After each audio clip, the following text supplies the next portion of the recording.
안녕하십니까? 6월 10일 목요일 말씀 묵상 함께 시작하겠습니다. 오늘도 주님께서 주시는 은혜 가운데에서 말씀 앞에 서신 귀한 성도님들께 하나님께서 그 기뻐하심과 사랑하심을 베풀어 주시기를 간절히 기도합니다.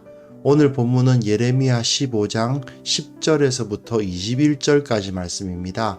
어제 본문에서 하나님의 심판이 확정돼 가지고 이제 용서할 수가 없다. 그런 좀 우울한 이야기가 선포가 됐죠. 그 이후에 하나님께서 절대로 이제 유다를 용서하시지 않겠다는 선언이 주어지고 난 다음에 그러면 우리 선지자들, 참된 선지자였던 예레미야는 어떻게 되는가, 이런 문제가 이제 그런 문제가 다루어지기 시작하는데요. 우리가 참된 그리스도인으로서 살아갈 때에 어떤 어려움이 있겠는가, 그러나 그 어려움을 우리가 어떤 마음으로 바라보아야 될 것인가를 생각하는 그런 시간이 되었으면 합니다. 그럼 함께 말씀을 함께 보겠습니다. 내게 재앙이로다. 나의 어머니여, 어머니께서 나를 온 세계에 다투는 자와 싸우는 자를 만날 자로 낳으셨도다. 내가 구워주지도 아니하였고 사람이 내게 구이지도 아니하였건만은 다 나를 저주하는도다. 여호와께서 이르시되, 내가 진실로 너를 강하게 할 것이요 너에게 복을 받게 할 것이며 내가 진실로 내 원수로 재앙과 환난의 때에 내게 간구하게 하리라. 누가 능히 철 곧 북방의 철과 놋을 꺾으리요. 그러나 내 모든 죄로 말미암아 내 국경 안의 모든 재산과 보물로 값없이 탈취를 당하게 할 것이며 내 원수와 함께 내가 알지 못하는 땅에 이르게 하리니 이는 나의 진노에 맹렬한 불이 너희를 사르려 함이라. 여호와여, 주께서 아시오니 원하건대 주는 나를 기억하시며 돌보시사 나를 박해하는 자에게 보복하시고 주의 오래 참으심으로 말미암아 나로 멸망하지 아니하게 하옵시며 주를 위하여 내가 부끄러움 당하는 줄을 아시옵소서. 만군의 하나님 여호와시여, 나는 주의 이름으로 일컬음을 받는 자라. 내가 주의 말씀을 얻어먹었사오니 주의 말씀은 내게 기쁨과 내 마음의 즐거움이오나 내가 기뻐하는 자의 모임 가운데 앉지 아니하며 즐거워하지도 아니하고 주의 손에 붙들려 홀로 앉았사오니 이는 주께서 분노로 내게 채우셨음이니이다.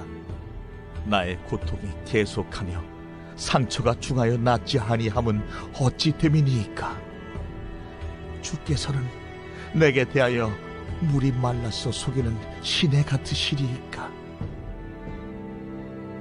여호와께서 이와 같이 말씀하시되, 내가 만일 돌아오면 내가 너를 다시 이끌어 내 앞에 세울 것이며 내가 만일 헛된 것을 버리고 귀한 것을 말한다면 너는 나의 입이 될 것이라. 그들은 내게로 돌아오려니와 너는 그들에게로 돌아가지 말지니라. 내가 너로 이 백성 앞에 견고한 놋 성벽이 되게 하리니 그들이 너를 칠지라도 이기지 못할 것은 내가 너와 함께하여 너를 구하여 건짐이라. 여호와의 말씀이니라. 내가 너를 악한 자의 손에서 건지며 무서운 자의 손에서 구원하리라.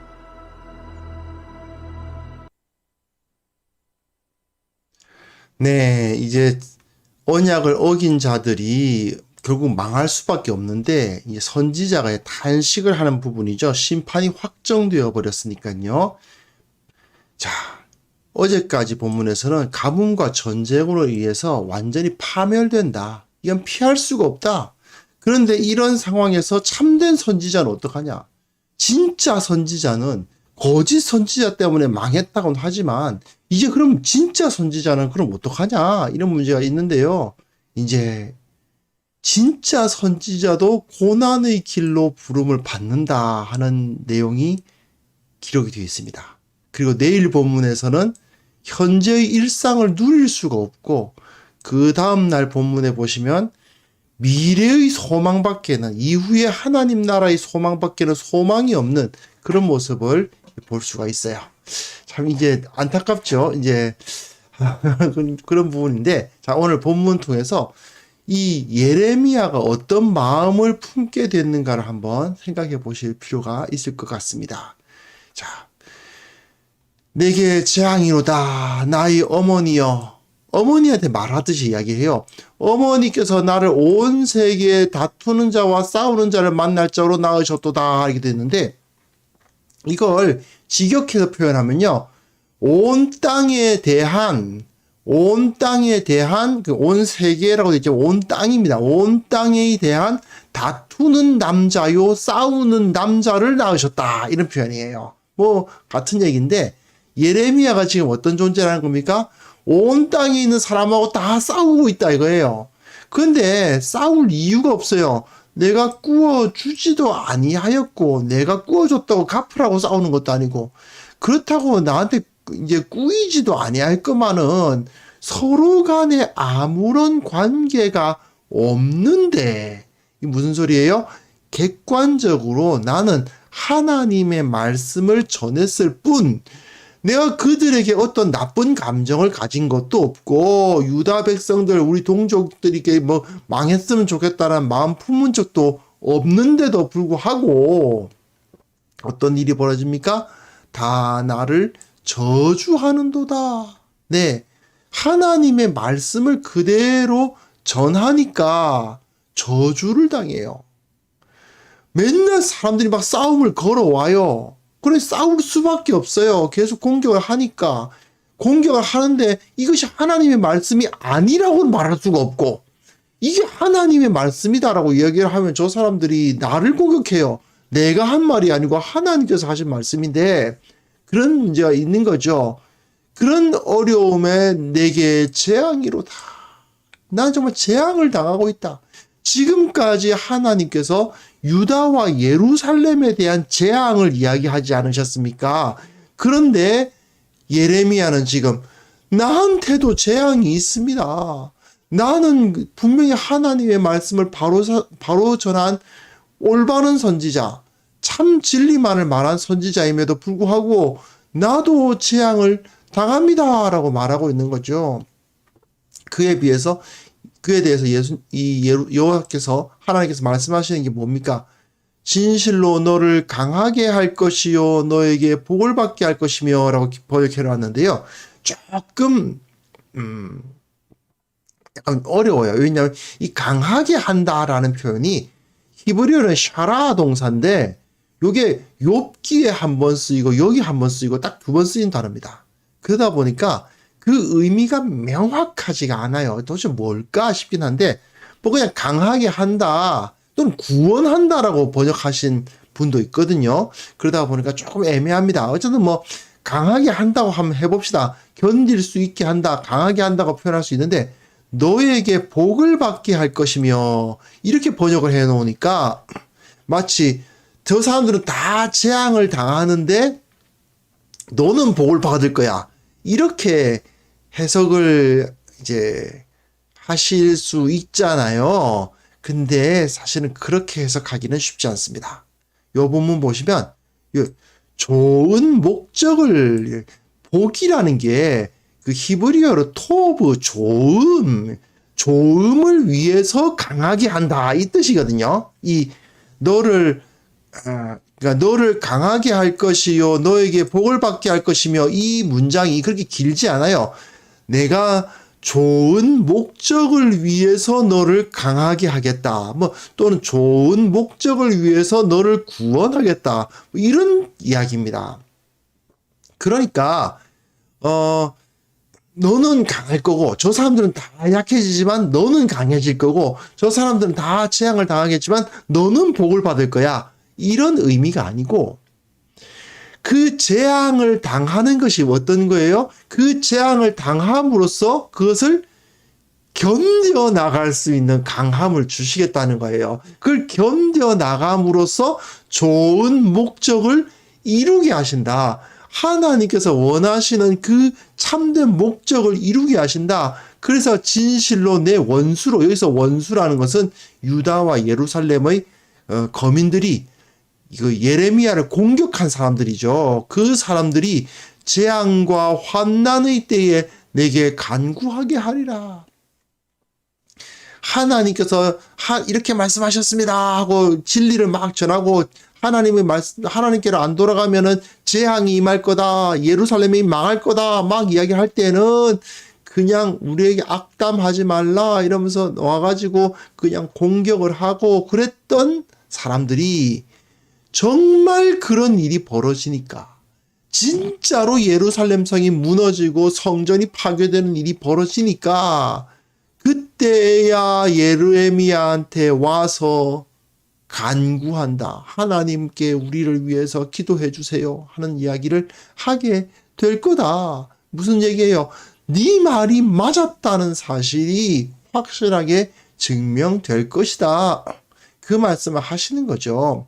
이 거짓 선지자들의 말을 따랐던 사람들이 이 예레미야를 공격할 때에 너를 그 공격을 이겨낼 수 있도록 강하게 할 것이고, 그 이겨냄, 그 견뎌낼 수 있는 힘을 통해서 좋은 목적을 이루게 될 거예요. 그러니까 복을 받는다기보다 좋은 목적을 이루게 될 것이다. 그러니까 한마디로 말해서 하나님은 이렇게 말씀하시는 거죠. 네가 고생을 좀 하겠지만 너는 그 고생을 충분히 이겨낼 수 있도록 도와주겠고, 그리고 그것을 통해서 정말 좋은 목적, 좋은 결과, 하나님의 나라를 위한 좋은 일이 이루어지게 될 거다 하는 말씀을 주시는 겁니다. 그러면서 말씀하시기를 누가 능히 곧 북방의 철과 놋을 꺾으리요. 북방의 철과 놋이라면 역시 바벨론이죠. 누가 이걸 꺾을 수 있겠느냐. 예레미야는 계속해서 북방의 철과 놋이 예루살렘을 칠 것이라고 예언해왔지 않았습니까? 막을 수 있는 자가 없다. 그런 이야기입니다. 그러나 내 모든 죄로 말미암아, 여기서 내 모든 죄라고 했을 때 너희라는 표현이 좀 애매한데, 예레미야가 100% 죄가 없는 건 아니겠죠. 하지만 이건 분명히 예루살렘과 유다 백성들과 함께 지금 예레미야를 도매금으로 지금 묶고 있는 겁니다. 네 국경 안의 모든 재산과 보물로 값없이 탈취를 당하게 할 것이며, 다 뺏긴다는 얘기죠. 네 원수와 함께 네가, 여기서 원수가 누구였어요? 지금까지 자기를 공격했던 그 유대인들, 거짓 선지자들, 그 사람들입니다. 그 사람들과 함께 네가 알지 못하는 땅에 이르게 하리니 이는 나의 진노의 맹렬한 불이 너희를 사르게 함이라. 자, 이건 무슨 소리입니까? 하나님께서는 그래, 네가 전한 그 바벨론의 공격이 올 것이라는 것은 막을 수 없다. 그런데 예레미야는 그것을 알았고 하나님의 말씀을 그대로 들었고 그걸 그대로 예언했잖아요. 그러면 예레미야는 빼주셔야 되는 거 아닐까요? 그런데 아닙니다.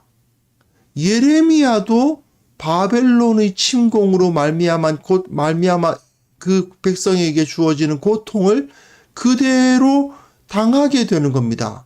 자, 그럼 이 문제가 있습니다. 예레미야의 입장에서 한번 생각해 봅시다. 좀 억울하지 않습니까?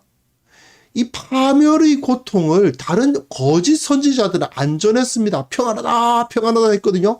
그러니까 자기 혼자 파멸한다, 망한다, 우리는 전부 망하게 되어 있다라고 막 이야기를 했는데, 그때 누가 자기에게 좋은 소리 했겠어요?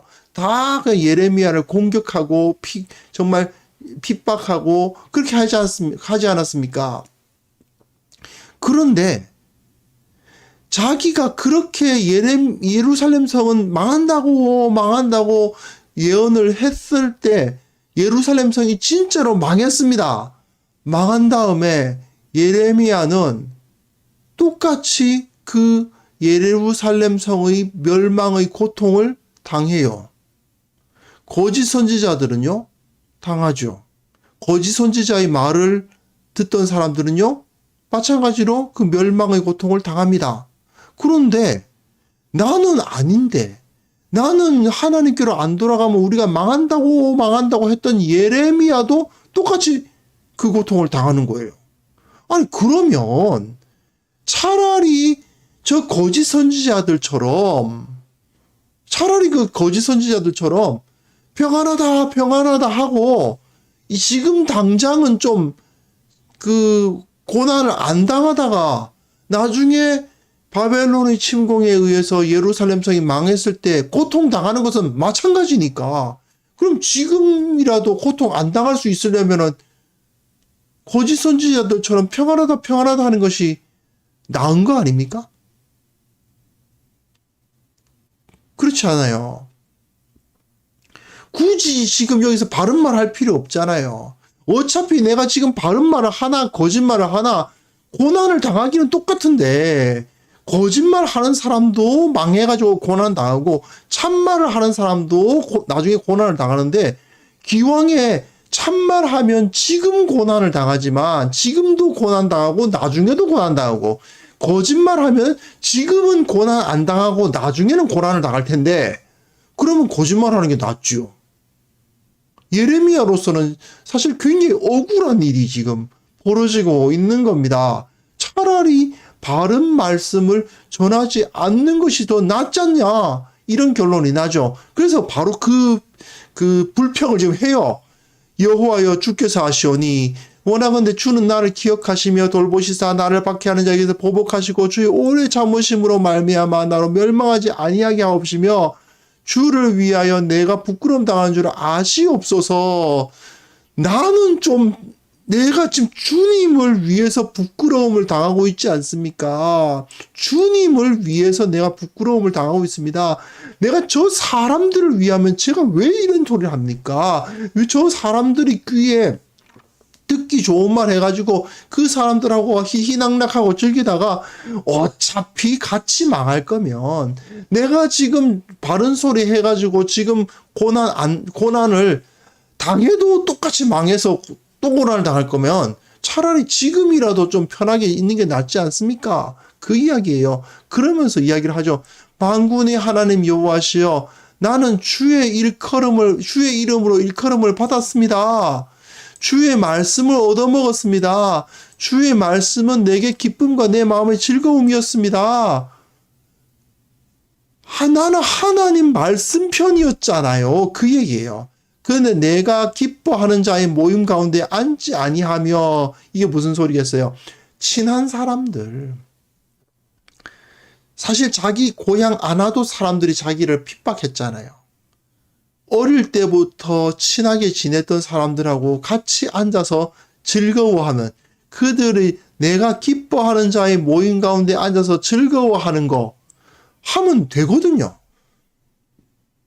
굳이 그 고향 사람들 앞에 가가지고 우리는 망하게 될 거야 그런 얘기 안 하고, 하나님께서 지켜주시겠지, 하나님께서 평안하게 해주실 거야, 하나님께서 우리를 인도하셔, 하나님께서 저 적들 다 막아주실 거야, 이런 얘기하면 아멘 아멘 하면서 다 좋아하면서 즐거운 분위기 될 거 아니에요. 물론 나중엔 망하겠죠. 근데 망하고 난 다음에 고난받는 건 어차피 참말한 사람도 고난받고 거짓말하는 사람도 고난받으니,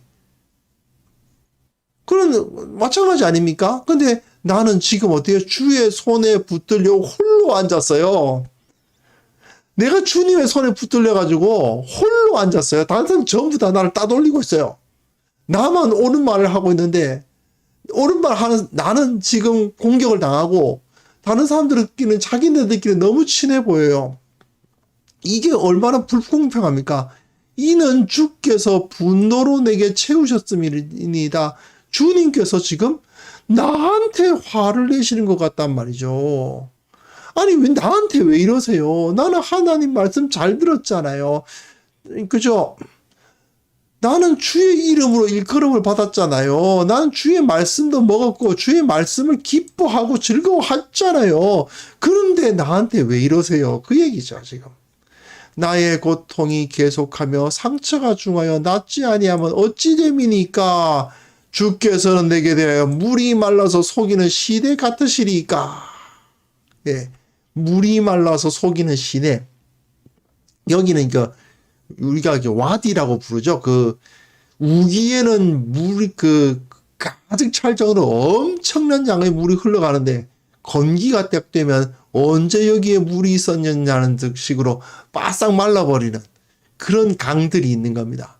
그러니 여기는 계속 물이 흐르질 않아요. 이거 하나님께서 이건 무슨 소리겠어요? 하나님이 신실하시지가 않다는 뜻이죠.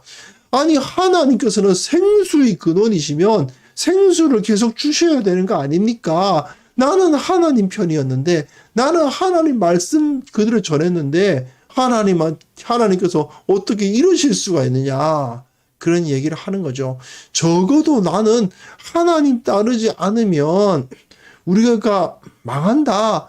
우리가 멸망된다는 것을 하나님의 말씀을 참 수많은 사람들이 나를 핍박함에도 불구하고 그대로 전했다면 적어도 하나님이 나는 그 나중에 바벨론의 침공으로부터 좀 지켜주셔야 되는 거 아닙니까? 뭐 정 안 되면 엘리야가 저 바람 타고 하늘에 올라간 것처럼 죽음의 고통을 맛보지 않고 주님 곁에 가게 해주신다든가 이런 거라도 해주셔야 되는 거 아닙니까? 그런데 그게 아닌 거죠. 하나님께서 말씀하시기를 네가 만일 돌아오면 내가 너를 다시 이끌어 내 앞에 세울 것이며 이게 무슨 소리겠어요? 지금 예레미야가 마음이 하나님으로부터 떠났어요. 조금 떠난 건 완전히 떠난 건 물론 아니죠. 하지만 그전에는 열정적으로 주님의 말씀을 막 전하다가 이거 내가 남는 게 없어. 나는 손해볼 수밖에 없어. 지금 고난당하고 나중에도 고난당할 거면 차라리 지금이라도 편하고 나중에 같이 고난당할래. 이런 마음이 들고 있어. 하나님께서 그때 네가 돌아와라. 돌아오면 너를 다시 이끌어 내 앞에 세울 것이다. 네가 만일 헛된 것을 버리고 귀한 것을 말한다면 너는 나의 입이 될 것이라. 그렇게 말씀하시는 거죠. 지금 상황에 편안해지는 것이 뭐라고요? 헛된 거란 뜻입니다. 지금 편하고 나중에 망하든지 말든지 그건 모르겠고 지금이라도 편해야 되겠어. 그게 뭐겠어요? 헛된 것입니다. 귀한 것을 말해야 됩니다. 귀한 것은 무엇이겠어요? 하나님께 회개하라고 돌아오라고 하나님께서 치실 거라고 그리고 하나님께서 지금 우리를 향해서 그 진노를 표현하고 계시다는 사실을 전하는 것 하나님의 진노를 표현하는 것 즉 하나님의 말씀을 말씀대로 전하는 것 그게 귀한 거죠. 그러면서 그들은 내게로 돌아오려니와 너는 그들에게로 돌아가지 말지니라. 이게 무슨 얘기입니까? 유대인들은 결국은 망하고 난 다음에 내게로 돌아올 거다. 너한테 다시 돌아온다. 네 말을 듣겠다고 돌아올 거다. 하지만 너는 그들에게로 돌아가지 마라. 무슨 소리예요? 너는 그들처럼 행하지 말라는 뜻이죠. 그 유대인들처럼 행하지 마라. 그러면서 이렇게 말씀하십니다. 내가 너로 이 백성 앞에 견고한 높성벽이 되게 하리니 그들이 너를 칠지라도 이기지 못할 것은 내가 너와 함께하여 너를 구하여 건짐이라 여호와의 말씀이니라. 이거요. 1장에서 처음 예레미야가 부름받을 때 비슷한 말씀하셨습니다. 그 1장 19절이죠. 그들이 너를 치나 너를 이기지 못하리니 이는 내가 너와 함께하여 너를 구원할 것임이니라. 이런 말씀하시죠. 내가 너를 악한 자의 손에서 건지며 무서운 자의 손에서 구원하리라. 이런 말씀을 여기서 하고 있지 않습니까? 하나님께서는 다시 한번 예레미야에게 그 부르심을 확정해 주시는 겁니다. 네가 처음 부름받았을 때 그것을 기억하라. 비록 힘들고 어렵지만 지금 고통스럽지만 그 고통스러운 일을 감당하는 것이 무엇이에요? 귀한 것을 말하는 것이다. 지금 편하고 나중에 똑같이 힘들 거면 지금이라도 편하겠어요 라고 말하는 것은 헛된 것을 추구하는 것이다. 진정 가치 있는 것을 네가 잘 감당하고 그것을 주님께로 돌아와라. 하나님께로 돌아오라. 이렇게 말씀을 하시는 거죠. 사실 하나님의 일을 감당한다고 할 때 이런 생각 들 때가 정말 많죠. 그렇게 해서 내게 좋을 게 뭐지? 그런 생각 들죠. 교회 섬긴다고 했을 때 교회 잘 되면 본전이고 잘 안 되면 내가 비난받는 그런 일들이 정말 많지 않습니까? 사실 교회가 성숙하지 못해서 그래요. 정말 일하는 사람, 섬기는 사람을 높여주고 세워줄 줄 알아야 되는데 교회가 좀 여기 뭐 예레미야 당시에 유대인들까지 뭐 비유할 건 아니지만 그래도 교회가 그 성도들이 성숙하지 못하면 앞에서 봉사하고 애쓰는 사람들을 높여주고 축복해주고 힘을 주고 그래야 되는데 자기네들은 그냥 뒷짐지고 이렇게 있더니 열심히 앞에서 일하고 좀 잘 되면 거기 열매를 받아먹고 잘된 그 결과의 열매를 받아먹고 잘 안 되면 아이고 나대더니 잘한다 뭐 이거 내가 저럴 줄 알았어 뭐 이런 얘기 한단 말이죠. 이게 참 이제 어리석고 부족한 부분인데 교회가 연약한 교회 좀 성숙하지 못한 교회에서 그런 경우가 많이 생기죠. 근데 그런 일들을 몇 번 당하다 보면 앞장서서 일하는 사람들 막 헌신한 사람들이 아이고 그냥 내 신앙만 잘 지키면 되지 내가 무슨 여기서 뭐 영화를 얻겠다고 내가 이렇게 교회 섬긴다고 이러고 있나 그런 생각을 갖게 되죠. 예, 참 이 잘못된 겁니다. 그렇게 되면 안 돼요. 하지만 그런 일이 일어난다 하더라도 말입니다. 지금 교회가 좀 연약해서 앞장서서 일하는 사람을 온전히 지켜주지 못하고 그들에게 온전히 힘을 실어주지 못하는 그런 어리석은 모습이 그들 가운데 나타난다 하더라도 말입니다. 사실 그 가운데에서도 섬기는 자의 자리에 서는 것이 우리 주님, 예수님의 모습을 담는 것이죠. 그렇지 않습니까? 주님은 저들을 위해서 목숨을 바치려고 오셨는데 정작 그 혜택을 입을 자들이 주님을 욕하고 비난하고 조롱하고 십자가에 못 박으라고 소리 지르고 그런 일을 그대로 당하셨잖아요. 그럴 것을 다 감수하시면서 하나님 나라의 일을 감당하시고 결국은 온 땅의 구원자가 되셨죠. 어떻게 보면 인간적으로 보면 참 힘듭니다. 하지만 그리스도인으로서 우리가 바라야 할 것은 예수님 닮는 거 아니었습니까? 분명히 현실적인 이득은 없어 보인다 하더라도 하나님께서 내게 맡기신 이 사명은 하나님의 좋은 목적을 위해서 하나님의 그 크신 뜻을 위해서 사용되는 것이 분명하기 때문에 그 일을 감당하겠다라고 결단하는 것이 바로 하나님의 사람입니다. 그렇다고 하나님의 사람들 앞에 서서 봉사하는 사람들 뒤에서 함부로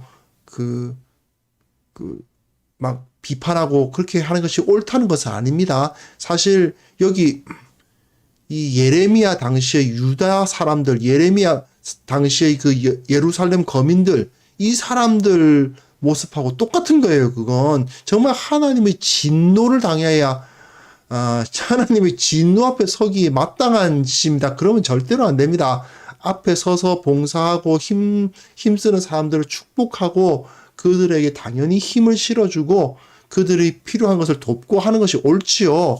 그러나 또 앞에 서서 봉사하시는 분들은 혹시 사람들이 내 수고를 안 알아줄 수도 있고 오히려 내가 뭐 잘 되면 그 열매를 자기네들이 누릴 거면서 잘 안 됐다고 뒤에서 수군덕거리고 아유 나대더니 잘했다 뭐 잘 됐다 뭐 이런 소리나 하고 이런 것을 그런 일이 벌어진다 하더라도 우리는 하나님께서 우리에게 맡기신 그 사명을 감당해야 되는 것입니다. 그것이 바로 주님께서 말씀하셨던 것처럼 그때의 우리 아버지 나라에서 해와 같이 빛나는 사람이 되는 것. 지금 여기서 인정받고 박수 받는 게 중요한 게 아니잖아요. 그게 중요한 게 아니라 이후에 하나님 아버지의 나라에서 해와 같이 빛나는 그 영광을 바라보아야 되지 않겠습니까? 예레미야는 이 땅에서 고난 당하겠지만 이후에 하나님 나라에 올라가 영광을 얻을 것을 바라보았어야 되고요. 하나님께서는 지금 그것을 말씀하시며 내가 너와 함께 하겠다 말씀하고 계십니다. 이제 우리 이 마음 가지고 담대히 세상에 나가서 하나님의 영광을 선포하는 사람이 되었으면 좋겠고요. 또한 이런 마음을 가지고 교회를 섬기는 자들이 되었으면 좋겠습니다. 주님께서 나를 부르셨다는 것을 기억하면서 나의 영광, 나의 이득을 추구하는 것이 아니라 오직 주님의 사명을 감당함으로 말미암아 기쁨을 얻는 자가 되게 하옵소서. 함께 기도하겠습니다.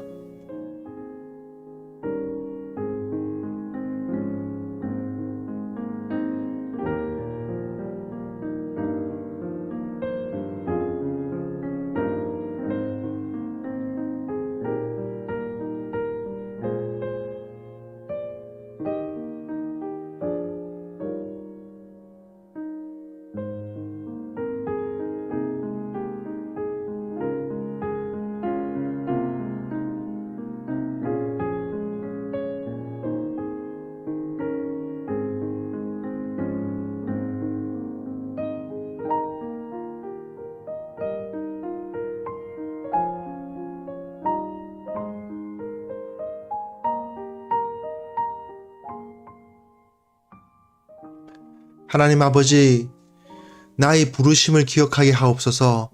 내가 나의 이기적인 이득을 위해서 사람들로부터 박수받기 위해서 주님을 섬기는 것이 아니고 오직 주님의 사명을 감당하기 위해서 이 자리에 섰다는 사실을 기억하게 하여 주옵소서.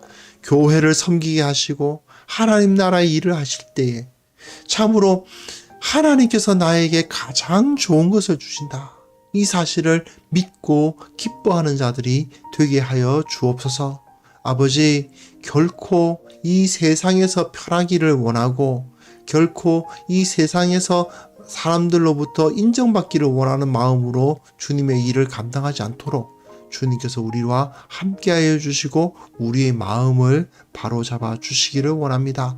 주님, 이 한국교회에 이런 사명의식으로 가득한 성도들이, 그런 성도들이 가득 찬 교회가 되게 하여 주시고 그것으로 말미암아 교회가 바로 설 수 있도록 도와주시고 하나님의 영광이 이 세상 가운데 나타나는 역사를 일으켜 주옵소서.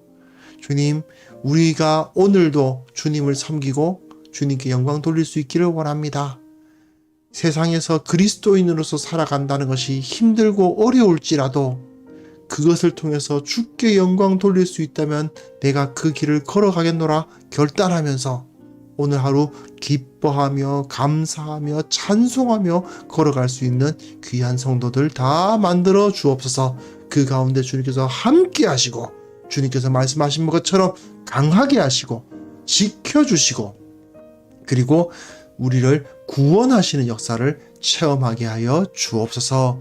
예수 그리스도의 이름으로 기도합니다. 아멘.